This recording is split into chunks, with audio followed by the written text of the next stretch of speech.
Post, একটা ছবি viral হয়েছে। আফ্রিকার দেশের একটা কালো ছেলে এই 2024 সালে হজ করতে এসেছেন। তিনি অনেক দূর থেকে রাসূলের রওজার দিকে একাধারে তাকিয়ে আছেন, আর দু চোখ দিয়ে পানি বের হচ্ছে। তাহলে আমাদের উচিত কি হবে? আমি যদি সেই নবীর উম্মত হিসাবে নিজেকে দাবি করি, তাহলে আমার উচিত হবে সেই রাসূল যেইভাবে তার দিনকে পালন করেছেন সেইভাবে আমাদেরকে এই দিনটাকে পালন করতে হবে। তাহলে আমি নিজেকে সঠিকভাবে উম্মতে মুহাম্মাদি হিসেবে পরিচয় দিতে পারবো। আর যদি এটা না করি, তাহলে আমি কিসের উম্মত হলাম?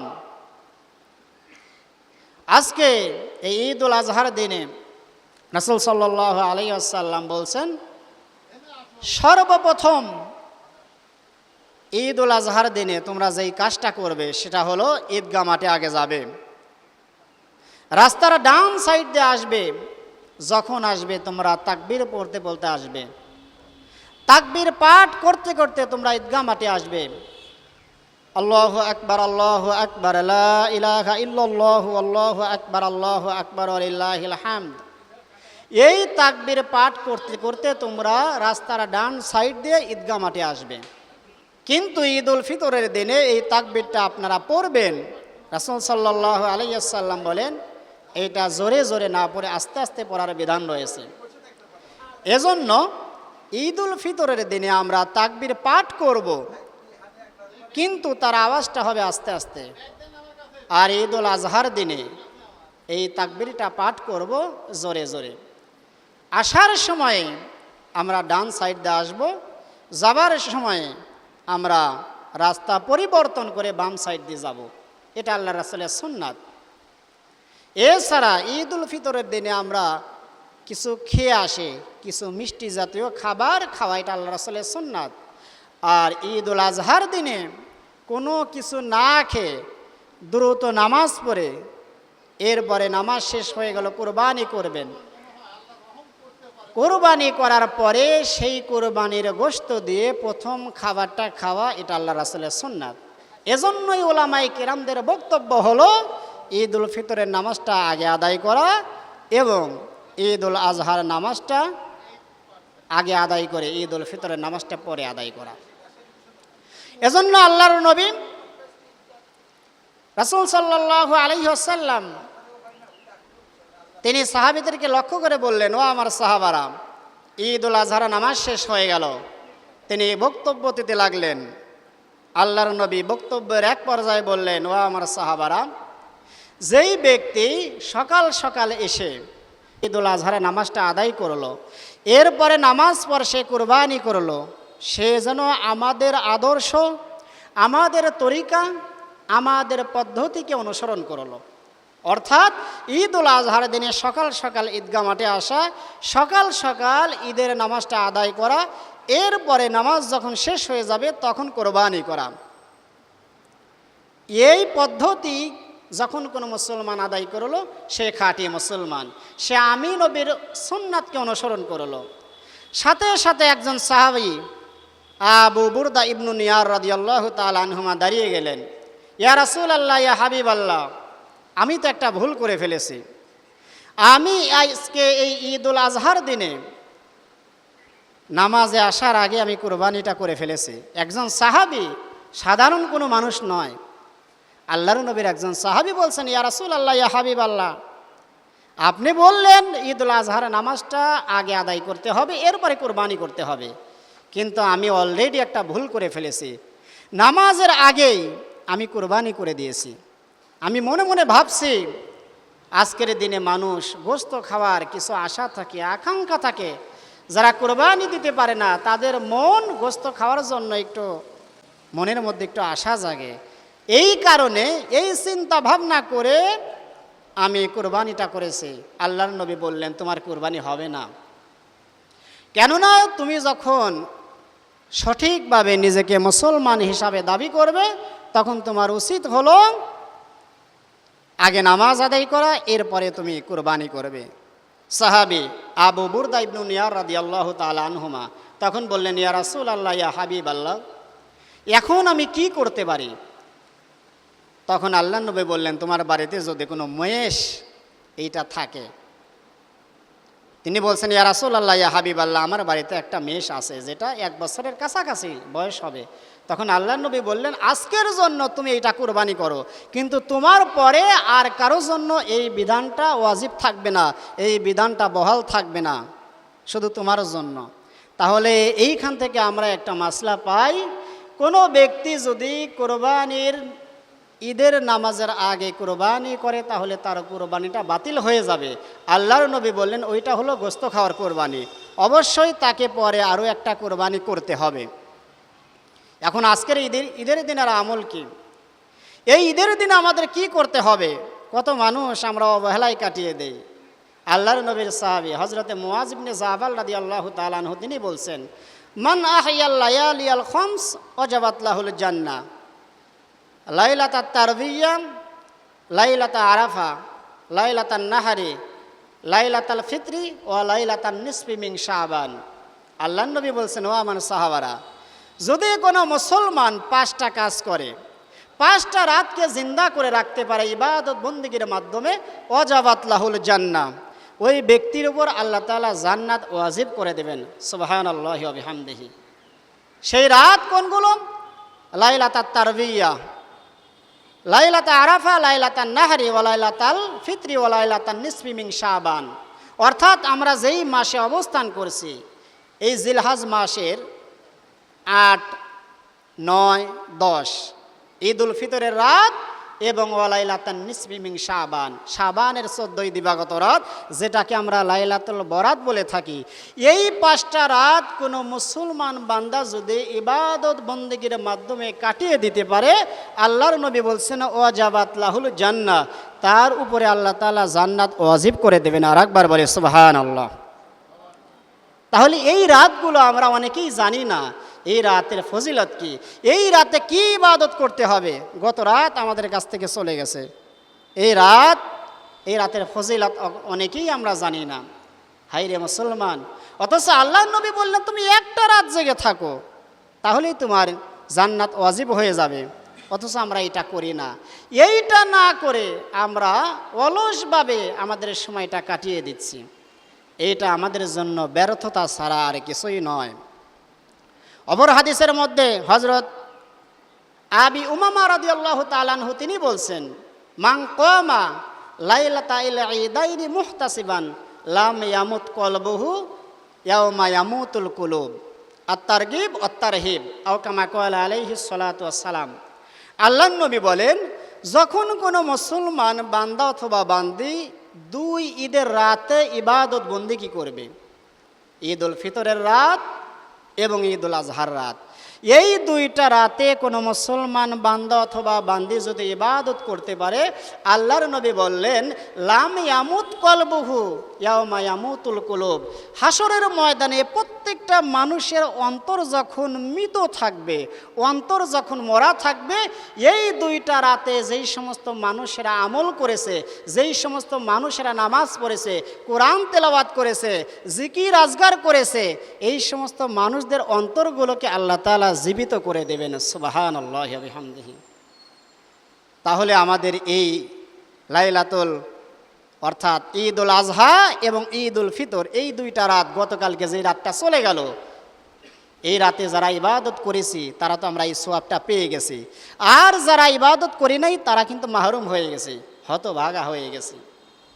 এই বছর আমাদের যেমন করে কাটলো, আগামীতে যেন এমন করে না কাটে, আগামীতে যেন আমরা এই ঈদুল ফিতর এবং ঈদুল আজহার রাতে ইবাদত বন্দেগীর মাধ্যমে যেন কাটিয়ে দিতে পারি, সেই তৌফিক যেন আল্লাহ তাআলা আমাদের সকলকে দান করে দেন। সকলে বলি আমিন। তাহলে এই ঈদের রাতে আমাদের ইবাদত বন্দেগীগুলো করতে হবে। এরপরে দেখেন, আজকে আমরা কুরবানি অনেকেই করব, কুরবানি করব ঠিক আছে, কিন্তু এই ওয়াজিব কুরবানি করতে গিয়ে আমরা অনেকেই 3টা গুনাহের কাজ করে ফেলি, বড় বড় 3টা গুনাহ। সেই গুনাহগুলো কেমন? কুরবানি কিন্তু ওয়াজিব। যাদের আল্লাহ তাআলা 7.5 তোলা স্বর্ণ, 52.5 তোলা রূপা অথবা এর সমপরিমাণ টাকা পরিবারের সমস্ত খরচ খরচা বাদে যাদের আছে, তাদের উপরে কুরবানিটা ওয়াজিব। ঢালাওভাবে আল্লাহ তাআলা সবার উপরে এটা ওয়াজিব করেননি। কিন্তু এই ওয়াজিব কোরবানি করতে গিয়ে আমরা বড় ধরনের 3টা ভুল করে থাকি, বড় ধরনের 3টা গুনাহ করে থাকি। সেই গুনাহগুলো কেমন? যখন আমরা কোরবানি কিনতে যাই, সবাই কিন্তু একরকম নয়। হাতের 5টা আঙ্গুল যেমন সমান নয়, ঠিক তদ্রূপভাবে সবাইকে লক্ষ্য করে এ কথা বলাও ঠিক নয়। কিন্তু কিছু মানুষের ক্ষেত্রে কথাগুলো বলতে হয়। কোরবানি কিনতে যাই আমরা জোহর নামাজ পর, কুরবানি দেখতে দেখতে পছন্দ হয় না, আসর পর্যন্ত অপেক্ষা করি, মাগরিব পর্যন্ত অপেক্ষা করি। দেখা যায় কুরবানি পছন্দ করতে করতে এমন একটা সময় চলে আসে, মাগরিবের সময় চলে যায়, আসরের সময় চলে যায়, তারপরেও আমাদের কুরবানিটা পছন্দ হয় না। মাঝখান থেকে আমাদের আসরের নামাজটা কাজা হয়ে যায়। অথচ কোরবানি হচ্ছে ওয়াজিব, আর আসরের নামাজ এবং মাগরিবের নামাজ এইটা আদায় করা হচ্ছে ফরজ। তাহলে আমরা ওয়াজিব পালন করতে গিয়ে আমরা কি করি? একটা ফরজ, 2টা ফরজকে ত্যাগ করি, একটা ফরজকে কাজা করে দেই, 2টা ফরজকে কাজা করে দেই। তাহলে আমাদের লাভ হলো কোথায়? এইখানে একটা গুনাহ করে ফেলি আমরা। দ্বিতীয় গুনাহ হলো, আমরা নামাজ পড়বো, এখন নামাজ পড়ার পরে কোরবানি করা হবে। অনেক ভাইরা আছে এই কোরবানির গোশত কাটতে গিয়ে অনেক সময় জোহরের নামাজটা ত্যাগ করে। অথচ দেখেন তো, কোরবানি করা ওয়াজিব, জোহরের নামাজটা আদায় করা হচ্ছে ফরজ। গোশত কাটতে গিয়ে আপনি জোহরের নামাজটা কাজা করে ফেললেন, জোহরের নামাজটা আপনি ত্যাগ করে ফেললেন। লাভ হলো কি আপনার? এরপরে দেখেন তৃতীয় কাজটা কি করি? 3 জায়গায় আমরা ভুল করি। তৃতীয় নাম্বার হলো, গোশত কাটা হয়ে গেল, মা এবং বোনেরা বাড়িতে রান্নাবান্নার কাজে ব্যস্ত থাকে। যারা পুরুষ মানুষ আমরা আছে, অনেক সময় আমার ভাইয়েরা আসে, বন্ধুরা আসে, বান্ধবরা আসে, সকলে যখন আসে তাদেরকে আপ্যায়ন করতে গিয়ে আত্মীয় স্বজনদের বাড়িতে এই মাংসটা পৌঁছাতে গিয়ে আমরা কি করি? আসরের নামাজটা ত্যাগ করি, অথবা আসরের নামাজটা আমাদের কাজা হয়ে যায়। তাহলে আসরের নামাজটা আমার জন্য ফরজ, আমি গোশত বন্টন করতে গিয়ে আমার আসরের নামাজটা কাজা হয়ে গেল। এমনও হয় মাগরিবের নামাজটা কাজা হয়ে গেল। তাহলে আপনার লাভ হলো কি? এজন্য এই 3টা বিষয় আমাদের খেয়াল করতে হবে। কুরবানি কিনতে যাব, কিন্তু আমাদের নামাজের প্রতি খেয়াল করতে হবে। আজান হয়ে যাবে, আমি নামাজ পড়বো, এরপর আবার হাটের মধ্যে ঢুকবো। কোরবানির গোশত কাটতে গিয়ে আমি দেখব নামাজের সময় হয়েছে কিনা। যখন নামাজের সময় হয়ে যাবে, আমি গোশত কাটা বাদ রেখে আমি নামাজ পড়তে যাব। গোশত বন্টন করতে গিয়ে আমার আত্মীয় স্বজন যতই দূরে থাক না কেন, আগে নামাজ, আমি রাস্তায় বের হয়েছে, সামনে মসজিদ পড়লো, নামাজটা আদায় করবো, এরপরে আত্মীয়র বাড়িতে যাব। এই 3টা বিষয় আমাদের খেয়াল রাখতে হবে। এখন কোরবানি, আজকের দিন, এই কোরবানির ঈদে সবাই তো কোরবানি দিতে পারে না। বিগত দিনেও আমরা বলছি, সবার টাকা আল্লাহর ঘরে পৌঁছে না। আল্লাহ তাআলা যাকে ভালোবেসে থাকেন, যাকে মায়া করে থাকেন, যাকে মহব্বত করে থাকেন, তাকেই একমাত্র আল্লাহ তাআলা কোরবানি দেওয়ার মতো তৌফিক দান করেন, হজ করার মতো তৌফিক দান করেন। যার টাকা আল্লাহর দরবারে পছন্দ হয় না, সে কখনো কোরবানি দিতে পারে না। সারা বাংলাদেশের মধ্যে দেখেন কোটিপতি অনেক আছে, কিন্তু তাদের ভাগ্যে এমন হয় না হজ করতে যাবে, তাদের ভাগ্যটা এমন হয় না সে সঠিক হারে কোরবানি দেবে। সবাই পারবে না, কেননা আল্লাহ তাআলা সবাইকে সেই তৌফিক দেবেন না। যারা বাস্তব প্রমাণ হলো, ছোট্ট একটা ঘটনা, কোরআন নয়, হাদিস নয়, একেবারে ইতিহাস, সত্য ইতিহাস। যেই সমস্ত হাজী সাহেবগণ ওই কাবার দেশে চলে যায়, ওই রাসূলের দেশে চলে যায়, সেই দেশের ঘটনা। কাবা ঘরের চতুর্দিকে যে মেঝেটা আছে, যেখানে হাজী সাহেবদেরকে তাওয়াফ করতে হয়, যে মেঝেটা আছে, সেই মেঝের ইতিহাস দেখেন। আল্লাহ তাআলা কেমন করে সবার কোরবানি হোক, টাকা হোক, শ্রম হোক, বুদ্ধি হোক, বিবেক হোক, সবারটা কবুল করবেন না। কেমন করে? এই কাবা ঘরের মেঝে যখন তৈরি করা হলো, সৌদি আরবের বাদশাহগণ চিন্তা ভাবনা করতে লাগলেন, বিশ্বের বিভিন্ন প্রান্ত থেকে অসংখ্য মানুষ হজ করার জন্য আসবে, আর তারা কাবা ঘরকে তাওয়াফ করবে।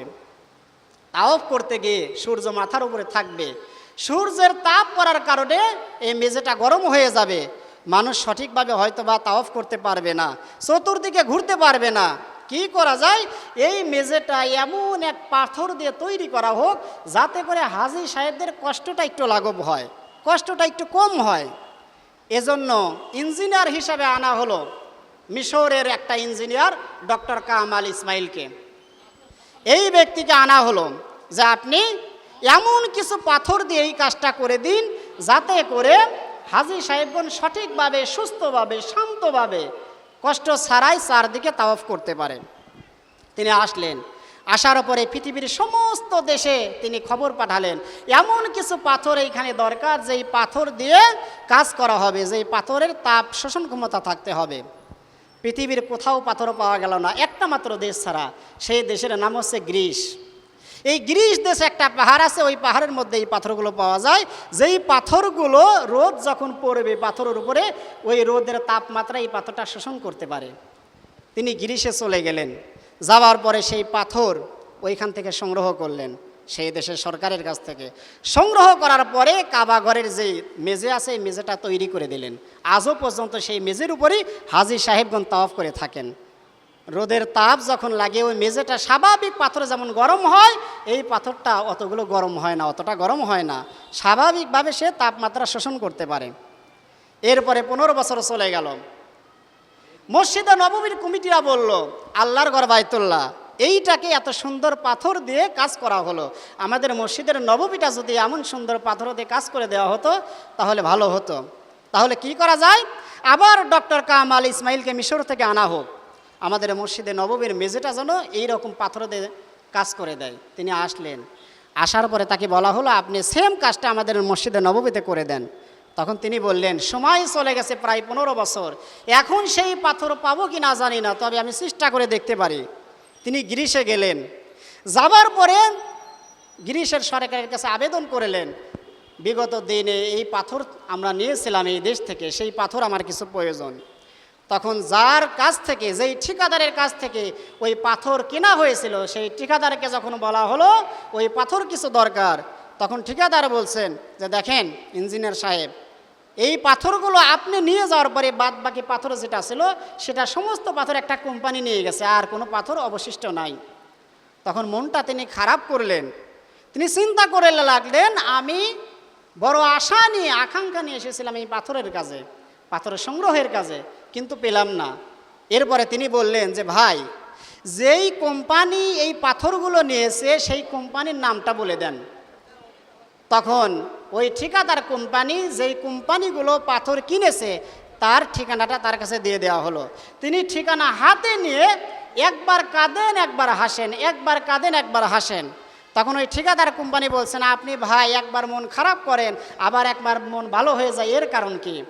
তখন ডক্টর কামাল ইসমাইল তিনি বলছেন, ভাই এই পাথর যে কোম্পানিটা নিয়েছে ওই কোম্পানিটা অন্য কোনো দেশের নয়, ওই কোম্পানিটাই হচ্ছে বরং সৌদি আরবের একটা কোম্পানি। সুবহানাল্লাহি ওয়া বিহামদিহি। তিনি বলছেন এই পাথর অন্য কোনো কোম্পানি নেয়নি, এই পাথর নিয়েছে আমার দেশের একটা কোম্পানি। ঠিক আছে, আমি সেই কোম্পানির সাথে সাক্ষাৎ করব। ডক্টর কামাল ইসমাইল আসলেন, আসার পরে সেই কোম্পানিতে খোঁজ নিলেন, নেওয়ার পরে দেখতে পাইলেন সেইখানের কর্মকর্তাদেরকে বললেন, আপনারা যেই পাথরগুলো কিনেছেন সেই পাথরগুলো কাজ কমপ্লিট হয়েছে কিনা? তিনি বললেন এই মুহূর্তে আমি বলতে পারবো না, তদন্ত করতে হবে। তদন্ত করে দেখা গেল সৌদি আরবের সেই কোম্পানি বললেন যে ভাই ডক্টর কামাল ইসমাইল, আমরা পাথরগুলো গ্রিস থেকে এনেছিলাম কাজের জন্য, কিন্তু ওই আল্লাহর নামের কসম করে বলছি, ওই আল্লাহর নামের শপথ করে বলছি, যেই কাজের জন্য আমরা পাথরগুলো এনেছিলাম সেই কাজে লাগে নাই, পাথর যেমন এনেছিলাম ঠিক তেমনভাবে একটা গোডাউনের মধ্যে পড়ে আছে। জোরে বলুন না সুবহানাল্লাহ। আমি বোঝাতে চেয়েছিলাম প্রত্যেকটা কাজ, প্রত্যেকটা কথা, প্রত্যেকটা টাকা, প্রত্যেকটা কুরবানি আল্লাহর দরবারে কবুল হবে না, যেটাকে আল্লাহ তাআলা ভালোবাসেন সেটাই কবুল হবে। এরপরে তিনি সেই কোম্পানিতে গেলেন, যাবার পরে সৌদি আরবের কোম্পানিতে গিয়ে তিনি বললেন যে ভাই এই পাথরগুলো আমার দরকার। একটা সৌদির চেক দিলেন, দেওয়ার পরে বললেন এই চেকের উপরে আপনার ইচ্ছা মতো এই পাথরের যেই দামটা হয় তার চাইতে 2 গুণ 4 গুণ 5 গুণ আপনার যা মনে হয় সেটাই আপনি অঙ্কটা বসিয়ে দেন। টাকা আপনি কত চান, যত টাকা চান তত টাকা দিয়ে এই পাথরগুলো কেনা হবে। তখন ওই লোকটা বলছেন যে ভাই ইসমাইল, আমার এই পাথর দিয়ে, আমার এই ঠিকাদারির দায়িত্বের পাথর দিয়ে যেই মসজিদে নববীর মেঝেটা তৈরি করা হবে, ওই আল্লাহর নামের শপথ করে বলছি, ওই আল্লাহর নামের কসম করে বলছি, আমার পক্ষ থেকে এই পাথরটা আমি মসজিদে নববীতে দান করে দিলাম। জোরে বলুন না সুবহানাল্লাহ।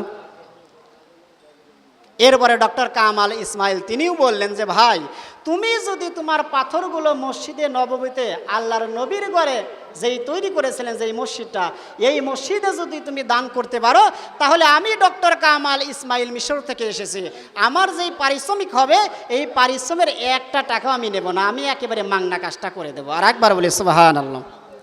তাহলে যেটা আমি বোঝাতে চাচ্ছিলাম, সবার টাকা, সবার পয়সা, সবার কোরবানি আল্লাহর দরবারে কবুল হবে না। পৃথিবীতে অনেক ধরনের পাথরই তো আছে, কিন্তু কোনো দেশের পাথর কিন্তু কাবাঘরের মেঝেতে লাগে নাই, লেগেছে একটা দেশের পাথর, সেই পাথরটা হলো গ্রিস দেশের পাথর। তাহলে এইখানে আমরা যারা এসেছি সবাই কিন্তু নামাজ পড়তে আসতে পারবে না।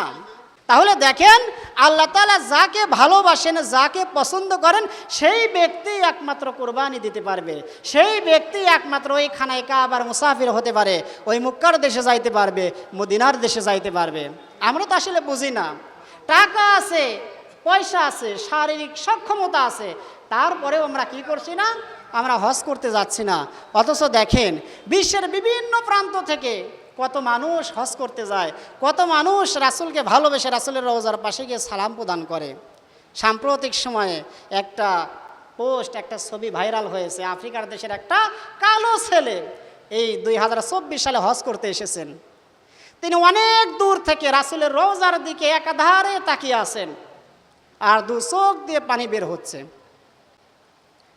একটা ব্যক্তি রাসূলকে কতটা ভালোবাসলে রাসূলের রওজার পাশে গিয়ে তো দাঁড়ানো সম্ভব হয় না। আমার পেছনে অসংখ্য হাজী সাহেবগণ আছেন, সামনেও হাজী সাহেবগণ আছেন, তারা জানেন কেউ দাঁড়িয়ে থাকতে পারে না। কিন্তু এই ছেলেটা অনেক দূর ফাঁকে দাঁড়িয়ে রাসূলের রওজার পাশে সবুজ গম্বুজকে লক্ষ্য করে একাধারে তাকিয়ে আছে, আর দুই চোখের পানি তিনি ছেড়ে দিচ্ছেন। সমস্ত বিশ্ববাসীকে জানিয়ে দিচ্ছেন, ও বিশ্ববাসীরা, তোমরা শুনে রেখে দাও, জেনে রেখে দাও, রাসূলের ভালোবাসা সবার ভাগ্যে আসবে না, সবাই রাসূলকে ভালোবাসতে পারবে না। সাহাবায়ে কিরামগণ রাসূলকে কেমন ভালোবাসতেন। বিশ্বনবী যখন মক্কা থেকে মদিনায় গেলেন, মনটা বড় খারাপ। বাবার দেশ, মায়ের দেশকে ত্যাগ করে যখন মদিনায় গেলেন, তখন অসংখ্য ছোট্ট ছোট্ট বাচ্চারা, মহিলারা, পুরুষেরা রাস্তার দুই পাশে দাঁড়িয়ে বিশ্বনবীকে সালাম দেওয়ার জন্য, বিশ্বনবীকে স্বাগত জানানোর জন্য দাঁড়িয়ে গেছে। আল্লাহর নবী তাদের সামনে গেলেন, মনটা বড় খারাপ। ছোট্ট ছোট্ট বাচ্চারা বিশ্বনবীকে এসে জড়িয়ে ধরছেন, আল্লাহ রাসূলকে সালাম বিনিময় করছেন তার সাথে। আল্লাহর নবী ছোট্ট ছোট্ট বাচ্চাদের লক্ষ্য করে বললেন, ও ছোট্ট ছোট্ট বাচ্চারা, আমি আমার বাবার দেশ, মায়ের দেশ, দাদার দেশ ত্যাগ করে তোমাদের কাছে এসেছি, তোমরা কি আমাকে ভালোবাসবে? তখন এই ছোট্ট ছোট্ট মাসুম বাচ্চারা একটা উত্তর দিয়েছিল, ইয়া রাসূলুল্লাহ, ইয়া হাবিবাল্লাহ, আপনাকে শুধু আমরা ভালোবাসবো না, প্রয়োজন হলে আপনার ডানে থাকবো, বামে থাকবো, সামনে থাকবো, পিছনে থাকবো, এমনকি যদি কখনো প্রয়োজন হয় আমাদের এই ছোট্ট ছোট্ট জীবনগুলো আপনার জন্য উৎসর্গ করে দেবো। জোরে বলেন সুবহানাল্লাহ। এটাই হচ্ছে রাসূলের প্রতি ভালোবাসা। তাহলে রাসূলের ভালোবাসা যাদের অন্তরে আছে তারাই তো কাবার দেশে যাইতে পারবে, তারাই তো রাসূলের পাশে গিয়ে সালাম দিতে পারবে। তাদের মর্যাদাটা কেমন হাদিস শরীফের মধ্যে এসেছে। আল্লাহর নবী বললেন, আল হাজ্জু ওয়াল আম্মার আফদুল্লাহি আন দাউহু আযাবাহুম ওয়া ইন ইস্তাগফিরুহু গফারা লাহুম আও কামা ক্বালা আলাইহিস সালাতু ওয়াস সালাম। আল্লাহর নবী বললেন, আল্লাহ তাআলার আমন্ত্রিত মেহমানের দল হচ্ছে যারা হজ করে এবং উমরা করে। কেন? আং দাউহু আযাবাহুম ওয়া আন ইস্তাগফিরুহু গফারা লাহুম। ওই সমস্ত হাজী সাহেবগণ, ওই সমস্ত উমরা পালনকারীগণ, তারা যদি আল্লাহর কাছে কোনো কিছু প্রার্থনা করে আল্লাহ তাআলা তাদের প্রার্থনা কবুল করেন, এবং তারা যদি আল্লাহর কাছে ক্ষমা চান আল্লাহ তাআলা তাদেরকে মাফ করে দেন। কেন? আল্লাহ তাআলা তাদেরকে এত মর্যাদাবান করেছেন। আল্লাহর নবী অপর হাদিসের মধ্যে বলছেন, আল হাজ্জুল মাবরুর লাইসা লাহুল জাযাউ ইল্লাল জান্নাহ। কোনো ব্যক্তি যখন হজ করলো, হজ করার পরে সেইটা যদি আল্লাহর দরবারে কবুল হয়ে যায়, কবুলকৃত হজের প্রতিদান অন্য কিছু নয়, সেটা একমাত্র হলো জান্নাত। জোরে বলুন না সুবহানাল্লাহ। তাহলে আমাদের কি মনে চায় না ওই কাবার দেশে যাইতে, ওই মক্কা মদিনার মুসাফির হইতে? তারা কেন এত সম্মানিত হলেন? যখন তারা ওই হাজরে আসওয়াদ পাথরকে চুম্বন করে। হাজরে আসওয়াদ পাথর কি করে? আল্লাহর নবী বলেন, নাযালাল্লাহুল হাজরুল আসওয়াদু মিনাল জান্নাহ ওয়া হুয়া আশাদ্দু বায়াদাম মিনাল লাবান। আল্লাহ নবী বলছেন, ও আমার সাহাবারা, এই হাজরে আসওয়াদ তথা কালা পাথরটা জান্নাত থেকে দুনিয়াতে নামিয়ে দেওয়া হয়েছে। ওহু আসাদু বায়াদুম মিনাল লাবান, যখন তাকে নামিয়ে দেওয়া হলো, এই হাজরে আসওয়াদের পাথরের রংটা ছিল একেবারে দুধের মতো ধবধবে সাদা। ফাসাওয়াদাতহু খতায়া বানি আদম, যখন বনি আদম সন্তানেরা হযরত আসওয়াদ পাথরকে ধরে এমন চুমা খায়, তখন সমস্ত সগীরা গুনাহকে এই পাথরটা চুষে নেয়। জোরে বলেন সুবহানাল্লাহ। এই কারণে ফাসাওয়াদাতহু খতায়া বানি আদম, এই কারণে একটা সাদা পাথর বনি আদম সন্তানের গুনাহ চুষতে চুষতে আজকে কালো বর্ণ ধারণ করেছে। যতদিন দুনিয়া থাকবে ততদিন বনি আদম সন্তানের গুনাহগুলো চুষবেন, আর তার এই রংটা আস্তে আস্তে আরও বেশি কালো হতে থাকবে। যত চুষবেন তত কালো হতে থাকবে। এত মর্যাদা হাজী সাহেবদেরকে দান করা হলো। এখন সেইখানে তো সবাই যাইতে পারবে না। হাজী সাহেব সম্পর্কে আরও দুইটা হাদিস, ছোট্ট দুইটা হাদিস, যেহেতু এরপরে কালেকশনের ব্যাপার আছে, বলছে আল্লাহ নবী বলছেন কি, হাজরে আসওয়াদ পাথরটা এত দামি কেন? কেন হাজী সাহেবরা এত ভক্তি করে তাকে চুমা খায়? আল্লাহ নবী অপর হাদিসের মধ্যে বলছেন, ও আমার সাহাবারা, তোমরা শুনে রেখে দাও, জেনে রেখে দাও। আল্লাহ নবী বলছেন, ফিল হাজার আল্লাহি লা ইয়াবআসান্নাহুল্লাহু ইয়াওমাল কিয়ামা লাহু আইনানি ইয়াবসুরু বিহিমা ওয়া লিসানুন ইয়ানতিকু বিহি ইয়াশহাদু আলা মান ইসতালামাহু বিহাক্কিন, রাওয়াহুল বাইহাকি আও কামা ক্বালা আলাইহিস সালাতু ওয়াসসালাম। কিতাবের নাম মিশকাতুল মাসাবিলিল ফাজিল, বাবু তাওফাল মুক্কাত নামক অধ্যায়ের 3য় পরিচ্ছেদের